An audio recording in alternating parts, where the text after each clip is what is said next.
السلام علیکم ورحمۃ اللہ وبرکاتہ۔ آج کا ہمارا موضوع ہے مسنون دعائیں۔ اس سے پہلے آپ ہمارے چینل کو سبسکرائب کریں، بیل آئیکن کو پریس کریں، لائک اور شیئر کریں۔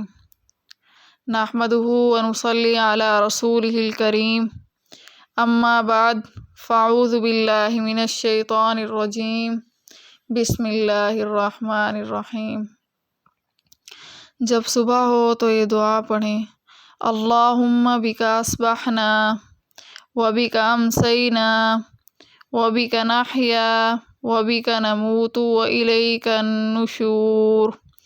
اے اللہ، تیری قدرت سے ہم صبح کے وقت میں داخل ہوئے اور تیری قدرت سے ہم شام کے وقت میں داخل ہوئے اور تیری قدرت سے ہم جیتے اور مرتے ہیں اور تیری ہی طرف ہمیں لوٹ کر آنا ہے۔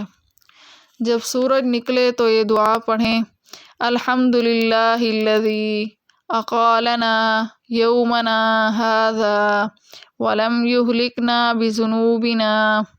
سب تعریفیں اللہ ہی کے لیے ہیں جس نے آج ہمیں معاف رکھا اور گناہوں کے سبب ہمیں ہلاک نہ فرمایا۔ جب شام ہو تو یہ دعا پڑھیں: اللہم بک امسینا وبک اصبحنا وبک نحیا وبک نموت والیک النشور۔ اے اللہ، ہم تیری قدرت سے شام کے وقت میں داخل ہوئے اور تیری قدرت سے ہم صبح کے وقت میں داخل ہوئے اور تیری قدرت سے ہم جیتے اور مرتے ہیں اور تیری ہی طرف ہمیں لوٹ کر آنا ہے۔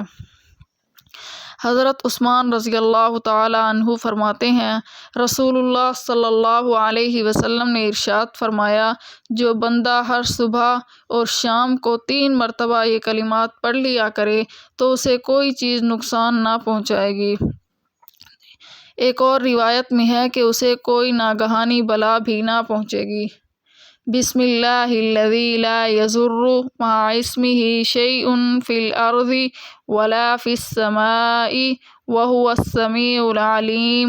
اللہ کے نام سے، ہم نے صبح کی یا شام کی اسی کے نام کے ساتھ، آسمان یا زمین میں کوئی نقصان دہ چیز نہیں ہے اور وہ سننے والا اور جاننے والا ہے۔ وآخر دعوانا ان الحمد للہ رب العالمین۔